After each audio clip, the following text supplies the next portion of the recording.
আসসালামু আলাইকুম। আমি আজকে আপনাদের সামনে একটা বিষয় নিয়ে আসতে চাচ্ছি। অবশ্যই আপনারা বিষয়টা শেয়ার করবেন এবং কথাগুলো আগে শুনে যাবেন। এই যে বর্তমানে বাংলাদেশে চীনা কিছু নাগরিক গিয়ে বিয়ের প্রলোভন দেখিয়ে মেয়েদেরকে বিয়ে করতেছে। তারা নাকি মুসলমানও হয়ে যাচ্ছে, ইসলাম ধর্ম গ্রহণ করছে।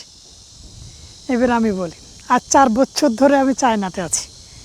আলহামদুলিল্লাহ মোটামুটি চাইনিজ কালচার সম্পর্কে আমার ধারণা আছে। চায়নার 80% মানুষ ধর্ম বিশ্বাস করে না। 80% মানুষ ধর্ম কী জিনিস বিশ্বাস করে না। তারা তারা আল্লাহ আছে এটাকে বিশ্বাস করে না। হ্যাঁ, এখন মানে সিলেবাস যদি আমি চেঞ্জ করে ফেলি, জুব্বা টুপি পরে নিই, তাহলে আমি মুসলমান হয়ে গেলাম, তাই না? ওই যে একটা ভিডিও দেখাচ্ছি, চলেন ভিডিওটাকে দেখেলেন, তারপরে কথা বলবো আপনার সাথে।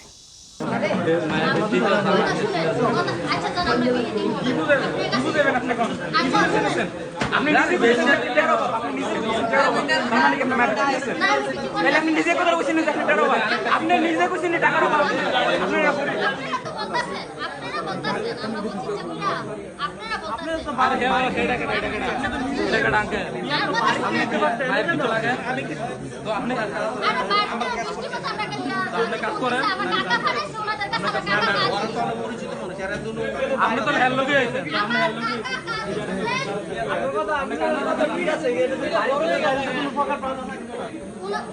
বাড়িতে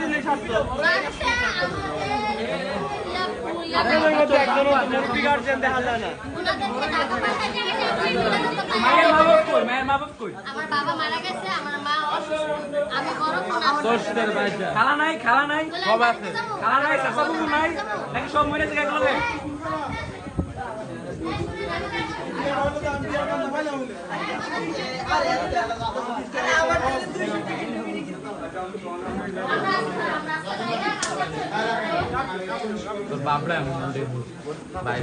কালকে বিয়ে করবো আইও আইরো তুই কর তাইলে তো বাড়ি করতি সমস্যা সমাধান এই তুই তো রোজ লিয়ে এত ভাই এ সিলে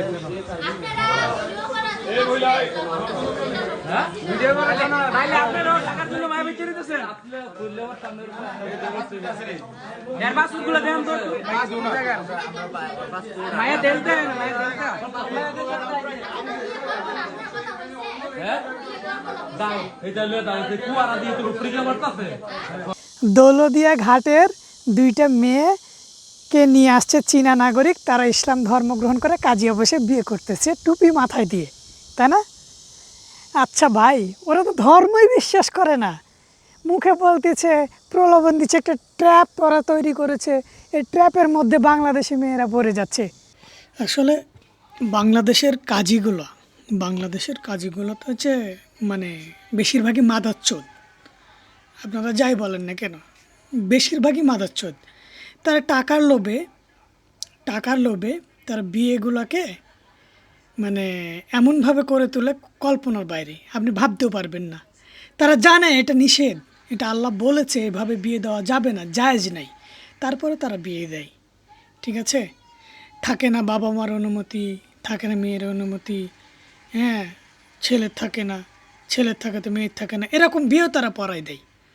এরা জানে কি যে চাইনিজ এই নাগরিকগুলো এইভাবেই মেয়েদেরকে নিয়ে যায় ওরা হলো কি যে পতিতালয় বিক্রি করে দেয়। ভাই বিশ্বাস করেন, ওরা প্রথম পর্যায়ে এমনভাবে যে মানে অ্যাট্রাক্ট করে বা অ্যাট্রাকশন দেয়, ওরা মনে হয় মুসলিম করে ফেলেছে, হয়ে গেছে মুসলিম। একটুকু ওরা মুসলিম হয় না ভাই, ওরা বিশ্বাসই করে না ধর্ম। আমি আমার লাইফে যতগুলো মানুষ দেখছি, তাদের অধিক অংশই মানে 95% বললে ভুল হবে, 99% মানুষ পাইছি তারা ধর্মকে বিশ্বাস করতে চায় না, তো ধর্মই বিশ্বাস করে না। তাহলে আপনি কেমনে, ও বললাম মুসলিম হয়ে গেলাম আর আমি ধর্ম গ্রহণ করে ফেললাম আর আমি মুসলমান হয়ে তাকে বিয়ে করে নিলাম, এটা কেমনে সম্ভব ভাই? দেখছেন কীভাবে ওরা প্রোটেক্ট করতেছে, তার নিজের বড় বোন এসে বিয়ে দিচ্ছে। কতটা তাদের মস্তিষ্ক বিকৃত হয়ে গেছে যে সে মুসলমান হয়ে গেছে, সে নাকি আগে থেকেই মুসলমান। কেমনে আগে থেকে মুসলমান হয়? পাসপোর্ট দেখে, তোরা পাসপোর্ট দেখ, ওখানে রিলিজিয়াস তো লেখা থাকে, আছে কি দেখে, পাবি না, পাবি না। ধর্ম বিশ্বাস করে না, আর ধর্ম কেন ওর ওখানে অ্যাটাচ করবে? আমি এবার আপনাকে আসল ঘটনাটা বলি, ওরা কী করে। ওরা হচ্ছে একটা চক্র। এই চক্রগুলা তারা বিভিন্ন প্রলোভন দেখিয়ে, বিশেষ করে পাকিস্তান, ইন্ডিয়া, বাংলাদেশ, পাকিস্তান বেশি হতো, এখন বর্তমানে বাংলাদেশে সর্বোচ্চ পরিমাণের মেয়েরা হলে কি যে তাদেরকে আকর্ষণ করছে বলে চাইনিজ নাগরিকদের দিয়ে তারা বিয়ের প্রলোভন দেখিয়ে চায়নায় নিয়ে আসছে। প্রথম 1 মাস 2 মাস 3 মাস খুব ভালো যায়, ঠিক আছে। চতুর্থ মাসের পর ওই মেয়েগুলোকে রুমের ভিতরে আটকায় রেখে নির্যাতন শুরু করে। একটা পর্যায়ে নির্যাতন করতে করতে করতে তাকে পতিতালয়ে রেখে আসা হয়, মানে চাইনিজ ওই মানুষগুলো বিক্রি করে দেয়, বেশ্যাখানাতে নিয়ে এসে ওরা রাইখা দেয়। এটা বুঝে না কেন, এটা বুঝে না কেন ওরা কি যে দেশের মানুষ ধর্ম বিশ্বাস করে না, যে দেশের মানুষ ধর্ম কী জিনিস বুঝে না, ওদের দেশে মেয়ের অভাব, ছেলের তুলনায় মেয়ের সংখ্যা বেশি চায়নাতে। তাহলে সেই ক্ষেত্রে চায়নাতে মেয়ের অভাব পড়ে গেল, বাংলাদেশ থেকে মেয়ে বিয়ে করে আনতে হবে? হ্যাঁ, এটা কি বুঝে না বাঙালি মেয়েরা? তারপরে মুসলমান মেয়েরা কেন বুঝে না? ভাই বোরকা পরে আছে, মুখ ঢেকে আছে, আর ওই ছেলে টুপি পরে কাজী অফিসে বসে বলছে আমি ইসলাম ধর্ম গ্রহণ করলাম, তোমারে বিয়ে করব। বিয়ে হয়ে গেল? এত সহজ? ভাই কি বলবো, সত্য একটা ঘটনা বলি। সাংহাইয়ে বগুড়ার একটা মেয়ে এরকম এক চাইনিজ ছেলের সাথে চ্যাট করে বিয়ের প্রলোভনে দেখা করতে চাই এবং বিয়ে করতে চাই। বগুড়ার ওই মেয়ে তখন তাকে তার বাসাতে আমন্ত্রণ করে, ওই চীনা নাগরিক ওর বাসাতে চলে যায়। ভাই ওদের তো কোনো ভয় নাই, বোঝা লাগবে, চাইনিজ কোনো মানুষের ভয় নাই, ওরা কাউকে পরোয়া করে না, ঠিক আছে। চলে গেছে একা একা, যাওয়ার পরেই এখন বিয়ে করবে। এখন মাইয়ার বাপ এলেছে বিদেশি মাইয়ার, চাইনিজ পোলা, সমস্যা না, টাকা পয়সার অভাব হবে না।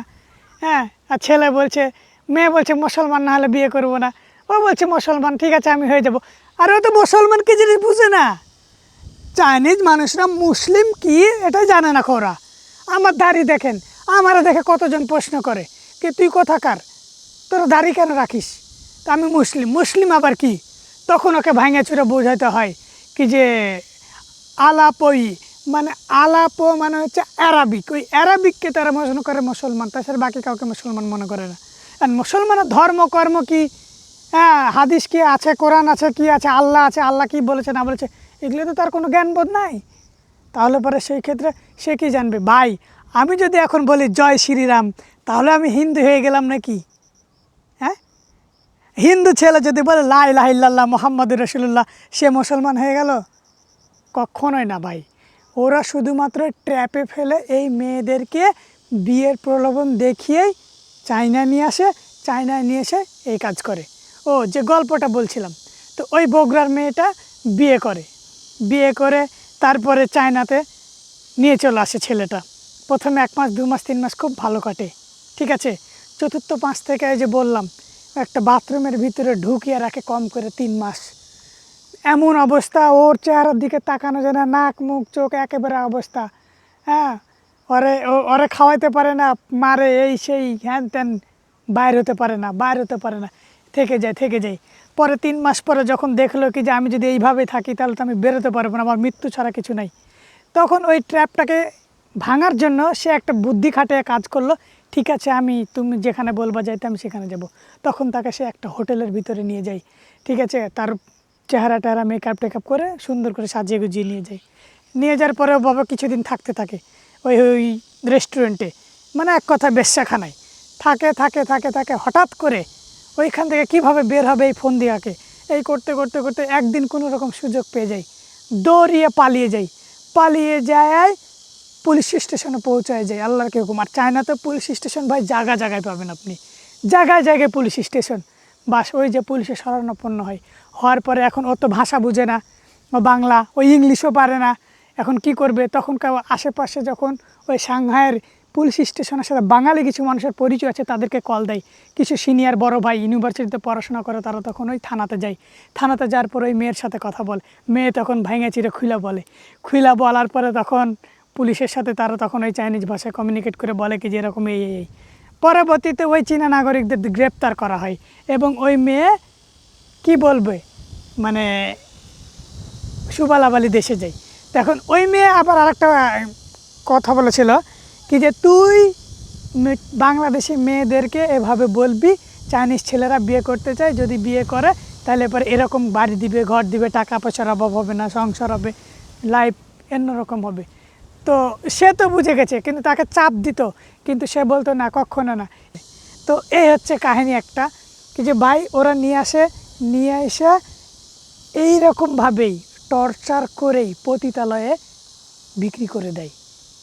আল্লাহর কসম করে বলছি ভাই, কোনো মেয়ে আইসা এখানে ভালো নাই ভাই, তাদেরকে এই অত্যাচারই করে। আপনি খোঁজ নেন, বিয়ের আগ পর্যন্ত আপনি খোঁজ পাবেন, বিয়ের পরে ওদের আর হদিস পাবেন না। বিশ্বাস না হয় যাদের বিয়ে হয়েছে তাদের খোঁজ নেন, 2-4-6 মাস পরে তাদের কি পরিস্থিতি। কেন কেন বুঝছো না বোন, তুমি কেন বুঝছো না কি যে এটা একটা ট্র্যাপ। এইটা তুমি যে আগে ওই যে হয়তো না ছেলেরা কিছু বাংলাদেশের ছেলে ছিল মেয়েদেরকে পটায়া হলে কিছু ইন্ডিয়াতে যে বিক্রি করে দিত, ঠিক সেই রকম চাইনিজ এই মানুষগুলো বাংলাদেশে যাচ্ছে, প্রলোভন দিচ্ছে, দিয়ে নিয়ে এসে তোমাদেরকে এই পতিতালয়ে বেশ্যাখানাতে নিয়ে চলে যাচ্ছে। প্লিজ বোন সতর্ক হও, একটু বোঝার চেষ্টা করো। এই দুনিয়ায় কি করবা তুমি, রঙের দুনিয়ায় মরে গেলেই সব শেষ। আল্লাহকে ভয় করো, জাহান্নাম জান্নাত বলে যে কিছু আছে, আখিরাত বলে কিছু আছে, এটাকে বিশ্বাস করো। তুমি মুসলিম, দিন শেষে তোমাকে মরে যেতে হবে, এই লাক্সারি জীবন তোমার কিছুই দিবে না। তো এই হচ্ছে আমার কাহিনী। অসংখ্য ধন্যবাদ আমার ভিডিওটা দেখার জন্য।